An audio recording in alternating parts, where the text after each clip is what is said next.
함께 오늘 나누실 말씀은 창세기 27장 1절에서 14절까지의 말씀입니다. 구약성경 창세기 27장 1절에서 14절까지 말씀, 제가 한 절, 여러분들 한 절 교독하도록 하겠습니다.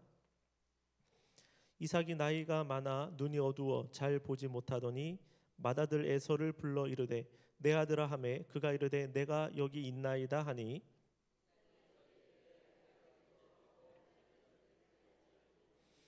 그런즉 내 기구 곧 화살통과 활을 가지고 들에 가서 나를 위하여 사냥하여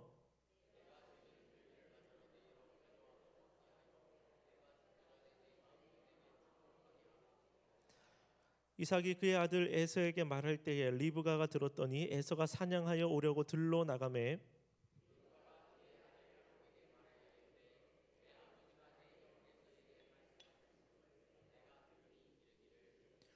나를 위하여 사냥하여 가져다가 별미를 만들어 내가 먹게 하여 죽기 전에 여호와 앞에서 내게 축복하게 하라 하셨으니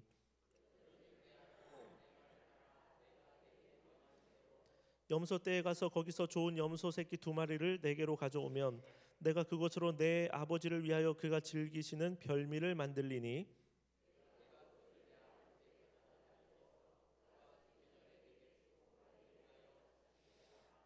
야곱이 그 어머니 리브가에게 이르되 내 형 에서는 털이 많은 사람이요 나는 매끈매끈한 사람인즉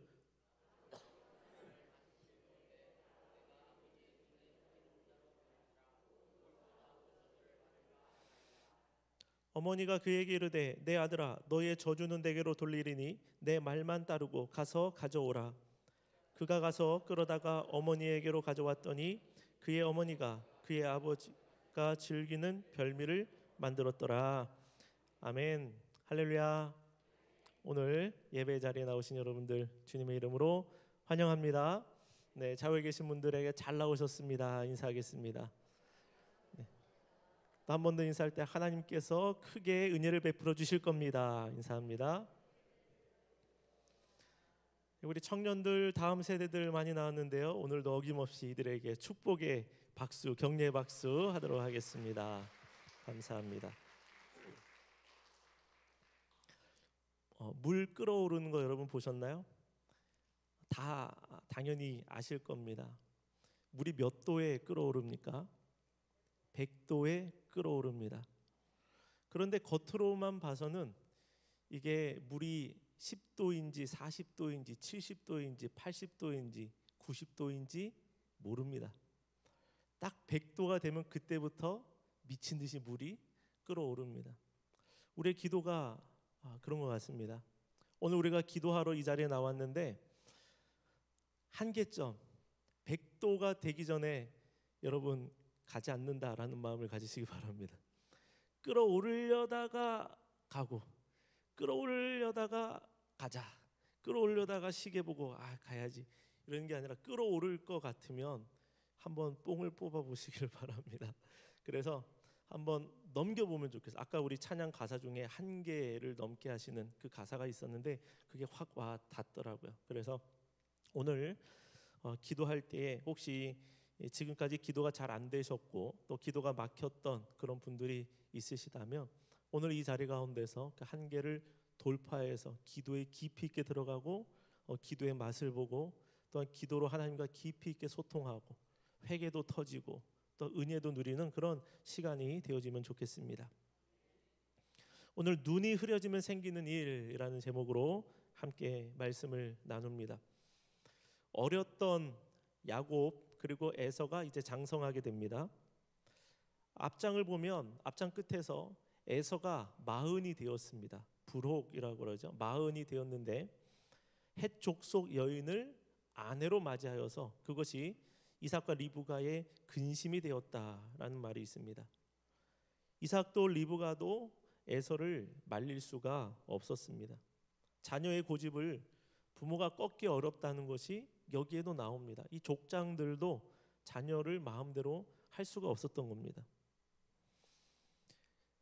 살아봐야 되고 겪어봐야 될 일들이 있는데 어떤 것들은 겪지 말았으면 하는 일들을 겪고 가는 그런 경우가 있습니다. 어릴 때에는 나이가 좀 어릴 때에는 인생 경험이 짧고 멀리 바라보지 못하는 그런 경향이 있습니다. 그래서 지금 자신이 취하고 있는 행동의 결과가 나에게 어떻게 다시 방문하게 될지를 모른 채 지금 쉽게 인생을 생각하고 인생을 그 길을 위해서 발을 들여 놓는 그런 경우들이 있다는 것입니다. 에서는 팥죽으로 장자권을 팔 때도 그러했습니다. 결혼할 때에도 그러했습니다. 그래서 에서가 들 사람이 되었다. 그가 들에서 사냥하는 사람이 되었다라는 게 그냥 들리지 않는 게 그의 직업을 단순히 말하는 듯하지만 에서의 삶이 그러한 삶이 아닌가 생각이 됩니다. 밖을 겉돌고 있는 거예요. 그의 인생이, 그의 신앙이 하나님의 울타리 안으로 들어와 있는 것이 아니라 들로 나가 있고 울타리 밖으로 나가 있고 굉장히 강한 그러한 모습을 우리에게 보여주고 있는 것 같습니다. 그는 야곱과는 달리 가지고 있는 복을 점점 잃어버리게 됩니다. 훗날에 큰 민족을 이루게는 되지만 우리 중에 어느 누구도 이 에서를 흠모하지는 않습니다. 왜냐하면 그가 가진 지위, 그가 한 민족의 조상이 된 것은 껍데기이기 때문에 그렇습니다. 반면에 야곱은 집안에 머문 엄마 품에 있는 약한 자처럼 보여지지만 갈수록 좋은 것을 얻게 됩니다. 에서가 자기의 힘으로 성공을 이루었다면 야곱의 인생을 보면 이거는 그의 힘으로 이룰 수 있는 성공이 아니라 하나님이 그에게 은혜를 베푸셨다라는 사실을 우리로 하여금 알게 만듭니다. 오늘 우리가 함께 읽은 이 말씀은 과거에 함부로 대했던 하나님, 과거에 함부로 가볍게 여겼던 그 하나님의 복이 오늘 얼마나 큰 후회를 가져오는지를 우리에게 보여주고 있습니다. 그리고 또 하나, 영적으로 둔해질 때에 우리의 삶 가운데 또 어떤 일이 일어나는지를 오늘 우리에게 말씀해 주고 있습니다. 이 두 아들이 나이 들어 장성해진 것은 한편으로 보면 이삭이 리브가가 나이가 들었다는 것을 보여주고 있습니다. 자녀가 크죠. 자녀가 장성하죠. 결혼하죠. 자녀가 점점 나이가 듭니다. 그럼 어떻게 됩니까? 부모님은 늙은 겁니다. 사람의 삶이 긴 것 같으면서도 짧습니다. 언제나 사람의 삶이 청춘일 수는 없습니다. 흐르는 시간이 분명히 있습니다. 나이가 들어서 예전 같지 않다라는 것을 느낄 때가 많이 있습니다. 여기서 생각할 것은 나이보다도 영적인 깊이를 보려고 합니다. 얼마나 그 흐른 시간들 속에서 하나님을 닮아왔는가, 하나님을 닮아 성숙한 모습이 나에게 있는가, 이것이 중요합니다. 나이가 들면 육신의 기능이 떨어질 수밖에 없습니다. 그리고 가장 차이가 나는 것이 저는 눈이 아닌가 생각이 됩니다. 나이가 들면서 눈이 예전 같지가 않은 겁니다. 눈도 오래 사용하니까 근시, 난시, 백내장 뭐 별게 다 생깁니다. 안구 건조증도 많이 있죠. 이모저모로 불편해지는 것이 참 많습니다. 저도 요즘에는 가까이 있는 것을 보기 위해서는 안경을 벗어야 더 잘 보이더라고요. 이게 예전 같지 않다. 죄송합니다. 제가 이런 말씀을 드려서. 이삭에게 있어서 참 안타까운 일은 안경이 없었다는 것. 그게 참 안타까운 일이라고 생각이 됩니다. 1절 말씀 봅니다. 이삭이 나이가 많아 눈이 어두워 잘 보지 못하더니 몸이 마음을 따라오지 못하면 서글퍼집니다. 마음만큼은 아닌데 나도 내 몸을 받아들여야 될 때가 왔구나. 하나님이 나를 언제 부르실지 모르겠구나라는 생각이 어느 순간부터 들어오고 어느 순간부터는 자주 들 수도 있습니다. 그런데 또 막상 사람 일은 잘 모릅니다. 오래 살 것 같은데 아닐 수도 있고요. 금방 갈 것 같은데 길 수도 있습니다. 이삭이 그랬습니다. 지금 이삭이 나이가 많아 늙었다, 눈도 흐리다. 우리가 이 말씀을 딱 보면서 이삭이 이제 얼마 안 남았나 보다라고 생각을 할 수 있는데 이삭은요 장자권 넘긴 다음에도 엄청 오래 살았습니다. 에서가 훗날에 아버지가 돌아가시면, 아버지 살아계실 때는 내가 참아할 수 없고 아버지 돌아가시면 내 동생 나를 속인 야곱을 내가 반드시 죽일 거다. 그가 이런 말을 하거든요. 근데 이삭이 안 죽어요. 이삭이 엄청 오래 그래서 아마 까먹을 정도로 이삭이 그 이후로도 오래 장수를 하게 됩니다. 이것도 야곱에게는 굉장한 큰 은혜였던 것 같습니다. 이삭이 눈이 흐렸는데, 이삭이 눈이 흐렸다라는 것에는 다른 영적인 의미가 담겨 있는 것 같습니다. 에서가 장자권을 팥죽 한 그릇 값으로 여긴 것처럼 이삭도 오늘 장자권을 넘겨주고 있는 이 장면에서 장자권을 너무 가볍게 여기는 모습을 보여주고 있는 겁니다. 이것으로 인해서 가정에 불필요한 상처, 증오가 가정에 남게 됩니다. 하나님께서 더 좋은 방법으로 이 모든 과정을 이끌어 가실 수 있음에도 불구하고 그렇습니다. 다시 말해서 우리가 인간의 손을 댈수록, 하나님의 일에 내 손을 개입시킬수록 겪지 않아도 될 일들을 우리가 겪게 된다는 사실을 알아야 할 것입니다. 우리가 한번 보기를 원합니다. 눈이 흐려질 때에 어떠한 일이 일어나는가? 첫 번째로는 목적을 이루는 과정이 자기 중심적이 됩니다. 자기 중심적으로 모든 것을 이루려고 합니다. 자신에게 집중하는 것입니다. 행동의 동기도 나에게 있습니다. 이삭은 자신이 가지고 있는 이 장자권을 아들에게 넘겨주려고 하고 있습니다. 그는 이 장자권이 어떤 의미를 가지고 있는지 잘 알고 있는 사람입니다. 왜냐하면 자기가 태어날 때에 그 여러 가지 많은 일들, 또 기적들, 그 하나님의 메시지, 그런 것들이 굉장히 많이 있었거든요.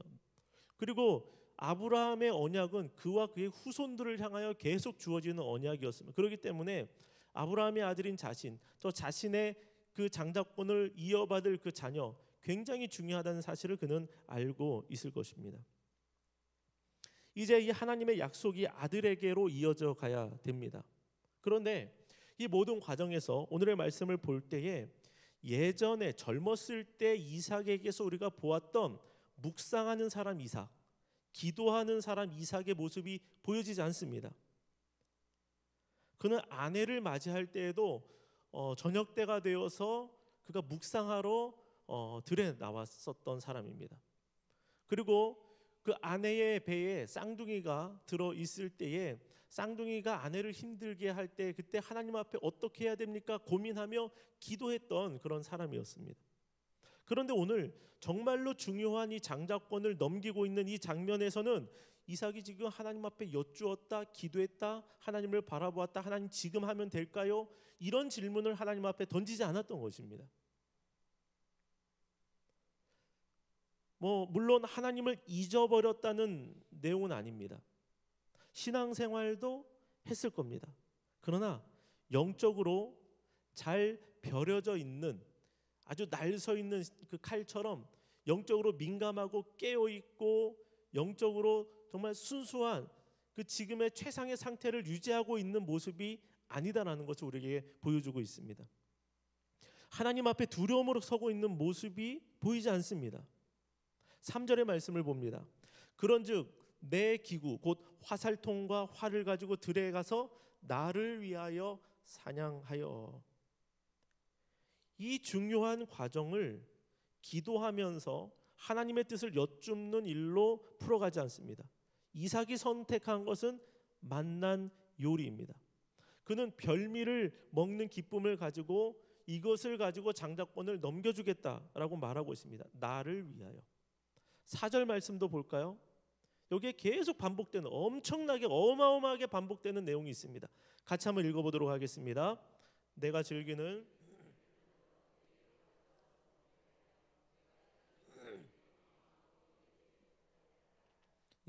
뭐가 계속 반복되고 있습니까? 나입니다. 나. 내가 즐기는, 내게로 가져와라. 내가 죽기 전에 내 마음껏. 이 한 문장에 내가 얼마나 많이 들어있는지 모릅니다. 굳이 이렇게 안 해도 돼요. 별미를 만들어 와서 내가 너에게 축복하게 하라. 이러면 끝나는 문장입니다. 굳이 이렇게 반복이 되어진다는 것이죠. 이 중요한 일에 누가 중심이 되고 있는지 우리가 명확하게 볼 수 있는 그런 말씀입니다. 이삭은 아니라고 하겠지만 말씀의 뉘앙스상 그가 장자권을 주고 있는 것처럼 보여집니다. 내 거를 전달해 주는 것처럼 여깁니다. 그래서 내 마음껏 너에게 축복하게 하라. 내 마음껏.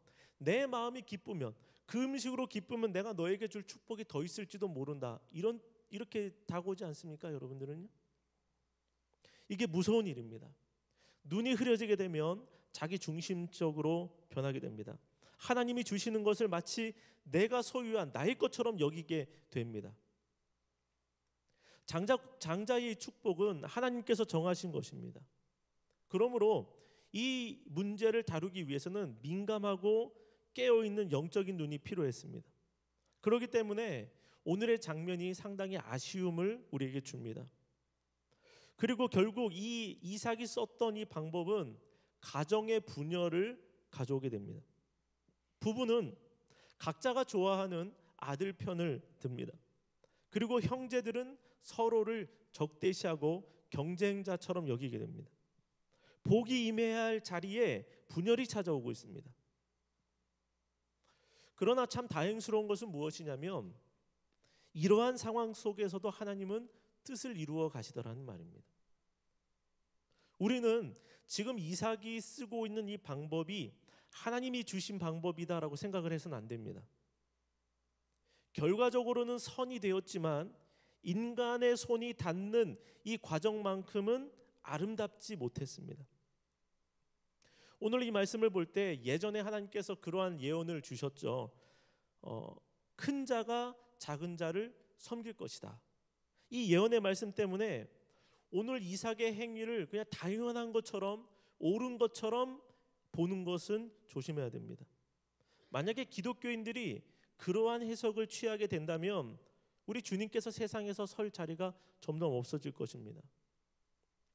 이번 주간에 그 교회 앞에 있는 건물에서 아마 화물연대에서 나온 것 같습니다. 일주일 내내 낮 시간 동안 그 차 위에 있는 큰 스피커를 가지고 계속 노래를 틀어놓고 시위를 했습니다. 소음이 엄청났습니다. 한 주 내내 소리를 들었더니 집에 갔는데 환청이 들리는 거야. 노래가 계속 들려. 그래서 또 여기까지 왔나 막 이럴 정도로. 그런데 이야기를 또 들어보면 그럴 만한 이유가 또 있더라고요. 그러나 그것이 아무리 합당하다고 할지라도 그 건물주인이 잘못한 것이 있다고 할지라도 지금 하고 있는 그 방법이 과연 선하냐라는 것은 우리가 물음표를 던져야 되는 것입니다.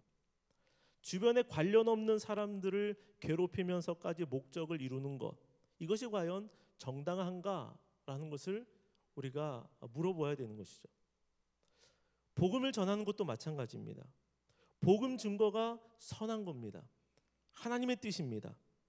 그런데 복음을 증거한다라는 그 명목 아래 우리가 질서를 지키지 않거나 소음을 유발하거나 예의 없는 방식으로 우리가 복음을 전한다면 그 목적이 선하기 때문에 과연 잘했다라고 말할 수 있을지 우리가 하나님 앞에 여쭤봐야 됩니다. 목적이 선하다면 과정 또한 목적을 아름답게 드러낼 수 있어야 할 줄로 믿습니다.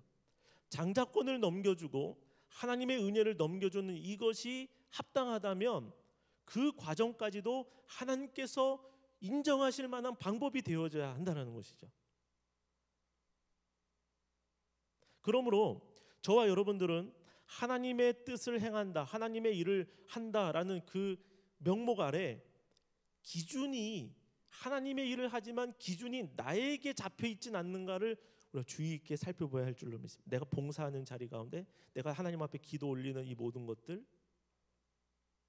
사람을 세울 때에도 내가 좋아하는 사람이 아닌 하나님이 세우시는 사람을 세워가는 것이 중요할 것입니다. 지금 우리 교회가 장로 피택 과정을 진행하고 있지 않습니까? 기도 많이 하고 계시는 줄을 압니다. 오늘의 말씀을 적용해 보자면 여기에도 마찬가지입니다. 나와 친하기 때문에 표를 주는 것이 아니라 하나님의 뜻을 여쭈며 표를 주는 것이 중요하다는 것이죠. 이삭과 리브가의 잘못이 무엇입니까? 하나님의 뜻을 찾은 것이 아니라 나와 누가 가까운가, 이것을 따라 그들이 행하고 있었던 것입니다. 하나님의 뜻을 바라보고 하나님의 원하심이 어디에 있는지를 우리는 늘 여쭈어야 한다는 사실입니다. 그래서 중요한 것은 그렇습니다. 이웃을 대하는 것도 마찬가지입니다. 성도를 대하는 것도 마찬가지입니다. 내가 어떤 사람을 축복하는 것도 마찬가지입니다. 우리는 내가 원하는, 내가 좋아하는 것보다 하나님 중심으로 하나님이 무엇을 좋아하시는가, 하나님이 무엇을 말씀하시는가를 늘 기억해야지 되는 것입니다.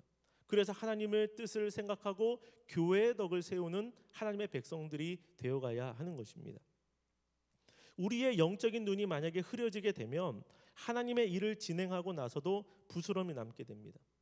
그러므로 우리의 눈이 열려야 되는 것이죠. 나의 감정과 나의 선호도를 넘어서 하나님의 뜻과 말씀과 하나님의 기쁨이 중심이 되도록 우리의 삶을 붙들어가야 할 줄로 믿습니다. 그래서 하나님의 뜻이 나타나는 것이 저와 여러분들의 또 우리 교회의 사역의 결과가 되어가야 하는 것입니다. 그래서 그 과정까지도 하나님이 원하시는 방법으로 세우는 것, 그것이 참 중요한 것입니다. 자, 다음으로 눈이 흐려질 때에 어떠한 일이 일어나는가? 두 번째로는 하나님의 복을 욕심 가득한 전쟁으로 만들어 버립니다. 이런 일들이 일어납니다. 눈이 흐려진 사람은 이삭만이 아닙니다. 리브가도 그의 아내도 눈이 흐려졌어요. 이삭보다는 잘 보겠죠. 더 또렷이 보겠죠. 그러나 육신의 눈이 아니라 영적인 것입니다. 리브가는요, 하나님의 은혜를 쟁탈전으로 만들어 버렸습니다. 하나님의 예언의 말씀을 들었으나 하나님의 뜻에서 나오는 행동이라기보다는 내가 밀어주는 아들이 잘 되기를 바라는 그 마음이 컸습니다. 이삭과 리브가는 알고 있을까요? 지금 자신들이 하고 있는 이 행위가 자기 자식을 돕는 행위가 아니라 자기 자식들을 망치는 행위임을 이들은 알고 있을까요? 부모가 어떤 상황을 대처할 때에 부모가 상황을 대처하는 그 방식은 고스란히 자녀에게 영향을 주게 됩니다. 그래서 이삭이 그 아버지 아브라함을 보았지 않습니까? 아버지 아브라함이 자신의 목숨을 구하기 위해서 뭐라 그랬습니까? 자기 아내를 누이라고 말했습니다. 그랬더니 이삭도 그 아비멜렉 앞에서 그랄 땅에 가서 거기서 뭐라 그럽니까? 자기 아내를 누이라고 말했습니다. 똑같이 그 영향을 받아서 똑같이 행동을 하더라는 말입니다. 야곱도 원하는 것을 얻기 위해서 욕심을 내고 꾀를 내는 삶을 계속 살아가게 됩니다. 그러다가 훗날에는 이 야곱도 라반이라는 자신을 돌아보게 하는 그러한 사람을, 자기보다 더한 사람을 만나게 되는 것이죠. 리브가는 내가 원하는 야곱이, 내가 사랑하는 야곱이, 더 사랑하는 야곱이 장자권을 얻기를 원했습니다. 그래서 남편까지 속이려고 하고 있습니다. 하나님의 뜻은 명확했습니다. 큰 자가 어린 자를 섬길 것이다. 이게 하나님의 뜻이 맞습니다. 그러나 이 여인은, 이 엄마는 하나님의 방식을 기다리지 못했습니다. 하나님의 방식이 아니라 자신의 생각과 자신의 수단으로 일을 빨리 해결하려고 했습니다. 지금 내가 개입하지 않으면은 내 아들이 설 자리가 없겠구나라는 생각을 했던 것 같습니다. 그래서 남편을 속였습니다. 그래서 아들은 거짓말을 하도록 만들었습니다. 야곱은 이 복을 받기 위해서 자신은 거짓말을 해야 됐고 형의 옷을 입어야 했고 잘 살고 있는 어린 염소 새끼 2마리도 죽이게 됐습니다. 어쩌면 조금 더 살 수 있었을 텐데요. 하나의 목적을 위해서 불의한 일들이 계속 생산되고 있는 것입니다. 하나의 그릇된 방식이 하나의 잘못된 일로만 끝나지 않아요. 사람의 일은요. 그 하나가 끌고 오는 다른 것들이 얼마나 많이 있는지 모릅니다. 그 뒤에요. 다시 말해서 목적을 위하여 양심을 속이는 일들을 너무 많이 해야 했던 것입니다. 리브가의 영적인 눈이 흐려진 것이에요. 그러니 은혜로운 자리가 싸움터가 되어버립니다. 하나님의 뜻이 이루어져야 할 시간이 쟁취의 시간이 됩니다. 훗날에 이 아들들이 철이 들었을 때에 얼마나 지금 그 자리가 부끄러웠겠습니까? 하나님의 섭리하시는 방법을 나중에는 그들이 이해하고 깨닫게 되죠. 아, 하나님께서 일하시는 방법이 이런 것이구나. 그때에 주님 앞에 그 과거의 모습을 볼 때 얼마나 죄송스러웠겠습니까? 부모님에게, 형제에게, 또 부모들은 아들들에게 얼마나 미안한 마음이 컸겠느냐라는 것이죠. 하나님의 방식대로 이 모든 것이 진행이 되어졌다면 이 모든 과정은 은혜로운 시간이 되었을 것입니다. 그리고 장자권을 전해주고 받는 그 자리가 이렇게 번갯불에 콩 볶아 먹듯 진행되지도 않았을 것입니다. 잔치와 기쁨과 감사와 간증과 은혜의 자리가 될 수 있었을 텐데 이 모든 것들을 다 누리지 못했던 것입니다. 결국 어떻게 되었습니까? 야곱은 복을 받았어요. 야곱은 복을 받았지만 집을 떠나야만 했습니다. 형제에게 살해 위협을 받게 됩니다. 부모는 첫째가 둘째를 죽일까 전전긍긍하는, 염려하는 삶을 살아가야만 했습니다. 사랑하는 성도 여러분, 하나님의 복은 은혜로 받아야 할 줄로 믿습니다. 그리고 하나님의 뜻을 드러내고 그 뜻에 순종함으로 하나님의 복을 받아야 하는 것입니다. 복은요, 받아내는 것이 아닙니다. 복은요, 따내는 것이 아닙니다. 그런 마음을 가지면 하나님의 은혜로 받은 직분, 사명, 이거를 잘못하면 내가 얻어냈다라고 착각할 수 있는 것이죠.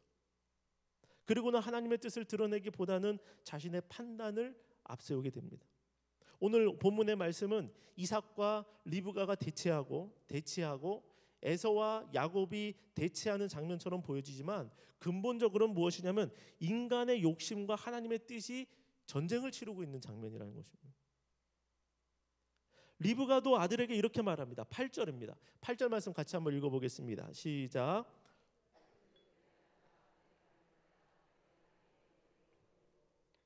누구 말이 생각납니까? 이삭이 에서한테 했던 말 생각나지 않습니까? 똑같아요. 내 아들아, 내 말을 따라. 내가 내게 명하는 대로. 뭔가 잘못돼도 한참 잘못됐습니다. 내 아들, 내 말, 내가 명하는. 이 모든 것들이 여기에 하나님의 뜻이 없는 겁니다. 그런데 생각해 보십시오. 에서도 그렇고 야곱도 그렇고 하나님이 주신 아들들입니다.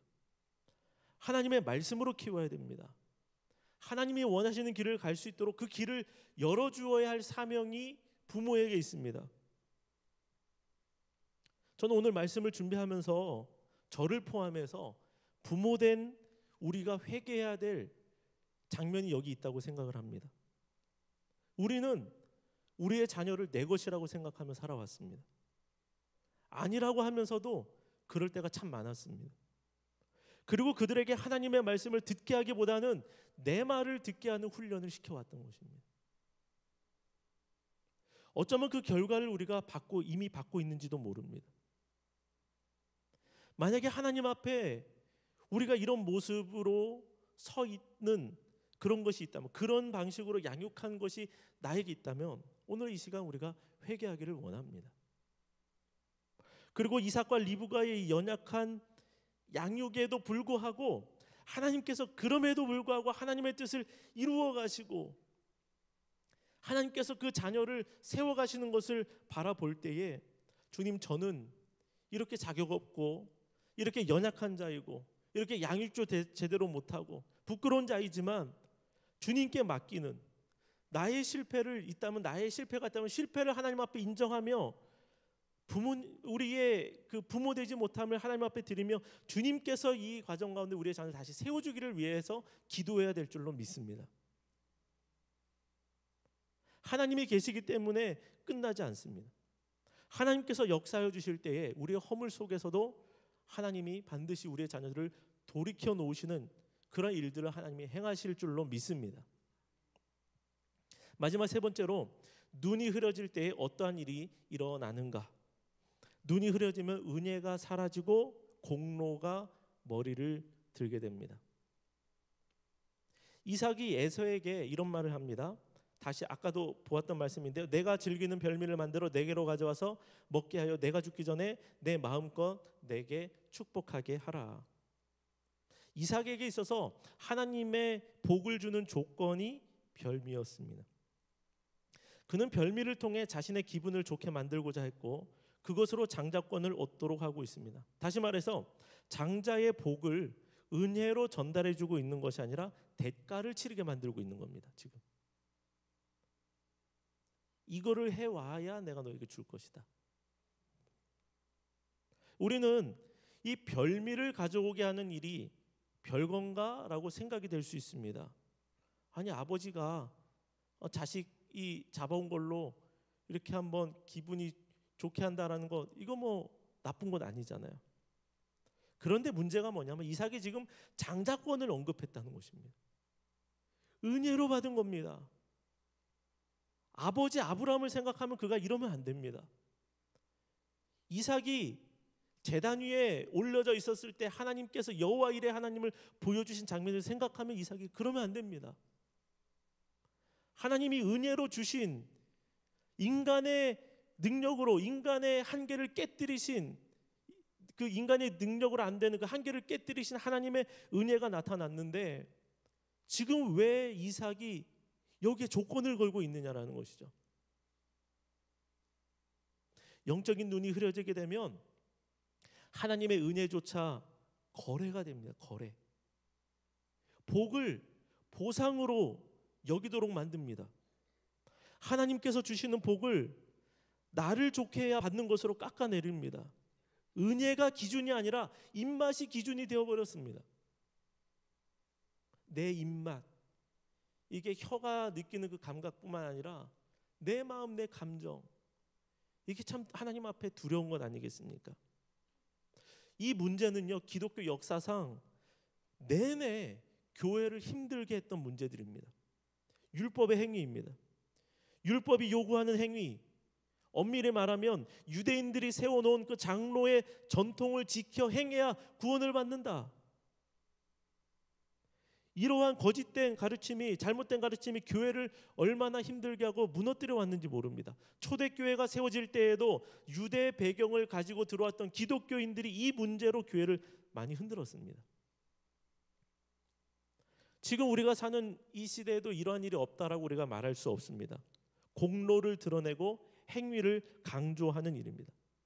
물론 구원받은 이후에는 행위가 중요합니다. 구원받은 이후에는 하나님의 뜻을 따라 살아가고 순종하는 게 참 중요합니다. 그것이 하늘의 상급이 됩니다. 그러나 구원에 있어서 우리가 공로를 앞세우기 시작한다면 그때부터 골치 아파지게 되는, 하나님의 은혜로 받았고 공짜로 받은 은혜이기 때문에 공짜로 전달해 주어야 되고 하나님이 드러나고 하나님의 뜻이 나타나도록 해야 되는데 진리를 거기에 왜곡시키거나 그 진리를 위해 다른 것들을 끼워 넣거나 다른 조건을 거는 일들이 있어서는 안 된다라는 것입니다. 복은 하나님의 것입니다. 하나님의 주권으로 주어지는 것입니다. 관계가 매우 중요하면서도 위험하다라는 것이 여기에 있습니다. 관계는 나를 붙들어주는 힘이 되는 것이죠. 누군가가 나를 위로해주고 격려해줍니다. 그러나 그 관계 때문에 하나님의 뜻까지도 잘못하면 뒤로 미룰 수 있는 것이죠. 나랑 가까운데, 전에 나를 도와주었는데, 이삭도 리브가도 에서도 야곱도 복을 지금 얻어내는 것으로 보는 것입니다. 마치 내가 마련한 돈을 가지고 사고 파는 것처럼 되어버렸습니다. 에서는 장자의 명분을 팥죽 한 그릇에 팔았고 야곱은 그것을 샀습니다. 이삭은 장자의 복을 별미 한 그릇으로 지금 대체하려고 합니다. 리브가는 그 조건을 맞추고 있고 야곱은 그것을 얻기 위해 연기를 하고 있습니다. 이것은 세상적인 방식입니다. 복을 사는 문화가, 복을 사려고 하는 것, 이것이 우리가 살아가고 있는 세상의 모습입니다. 이 시대 사람들도 복이라고 하면 눈에 불을 켜고 그것을 얻어내려고 합니다. 오죽하면 복권이라고 하지 않습니까? 복 너무 좋아요. 계산을 합니다. 이것을 내가 취하기 위해 지불할 것이 무엇이 있을까? 먼저 사람들이 떠올리는 것이죠. 그러나 우리는 진짜 참다운 복, 이것을 하나님이 주시는 것으로 알아야 할 줄로 믿습니다. 은혜는 철저히 하나님 중심적이어야 됩니다. 복은 기다리는 겁니다. 하나님이 주시는 것을 받는 겁니다. 그것을 위하여서 가족을 속이는 것이 아닙니다. 복을 위하여 형제를 이용하지도 않습니다. 은혜를 막는 것이 무엇이냐면 욕심이라는 것이죠. 조급함입니다. 계산입니다. 그렇게 얻은 복은 뒤에 나오는 스토리를 생각해 보면 자신을 행복하게 만들어주지 못하는 것입니다. 굉장히 불편한 일들이 계속 생기게 되는 것 아닙니까? 사랑하는 성도 여러분, 우리는 복을 어떻게 받아야 할까요? 공로로 받는다는 생각, 대가를 치르고 얻어낸다는 생각을 버리시기를 바랍니다. 하나님이 주시면 받는 거고 하나님이 안 주시면 기다리는 겁니다. 우리는 주님을 언제나 사랑하는 겁니다. 하나님의 기쁘심을 위해서 살아가는 것이고 나머지는 하나님께 다 내어 맡기는 겁니다. 하나님을 봐야 됩니다. 하나님을 바라보아야 되지 하나님 손에 들려있는 것을 보면 안 됩니다. 하나님 손에서 나오는 것을 바라보면 하나님을 보는, 하나님 자신을, 하나님 자체를 우리가 소망하고 갈망해야 되는 것이죠. 1999년도에 영국에서 지하철 사고가 일어났습니다. 이 사고로 31명의 사망자가 나왔는데 초기의 보도는 기계 오작동으로 나왔습니다. 그러나 조사 결과 기관사가 수면 부족으로 피로로 졸았던 겁니다. 앞을 제대로 보지 못했던 겁니다. 신호는 분명히 왔어요. 가지 말아라, 세워라. 신호가 분명히 왔는데 그 신호를 잘못 보지 못한 겁니다. 조느라고. 잠깐 동안 그 흐려진 시선이 수십 명의 생명을 앗아간 겁니다. 우리의 신앙도 마찬가지입니다. 하나님의 뜻이 분명히 기록되어 있습니다. 우리에게 알려졌습니다. 그런데 우리의 영적인 눈이 흐려지면 안 됩니다. 하나님의 뜻에 초록색 불과 빨간색 불을 우리가 눈을 뜨고 볼 수 있어야 할 줄로 믿습니다. 영적인 눈을 밝히시기를 바랍니다. 영적인 눈을 밝히게 될 때에 우리는 어떻게 됩니까? 나의 죄인됨을, 나의 연약함을, 나의 허물을 우리가 알게 됩니다. 그리고는 하나님이 없으면 내가 살아갈 수 있는 존재가 아님을 깨닫게 됩니다.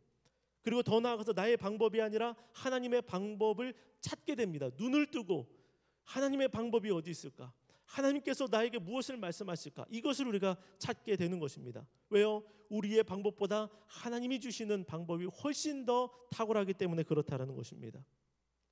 그리고 우리가 찾는 것은 눈이 열리면 나의 기쁨과 나의 만족과 나의 입맛이 아니라 하나님의 영광이 되어지는 줄로 믿습니다. 우리의 눈이 열려지기를 원합니다. 하나님의 영광이 우리의 삶의 기준이요, 사명의 기준이요, 방향이 되어지기를 주의 이름으로 축원을 드립니다. 눈이 열린 자로 우리가 살아가게 되기를 다시 한번 주님의 이름으로 소망합니다.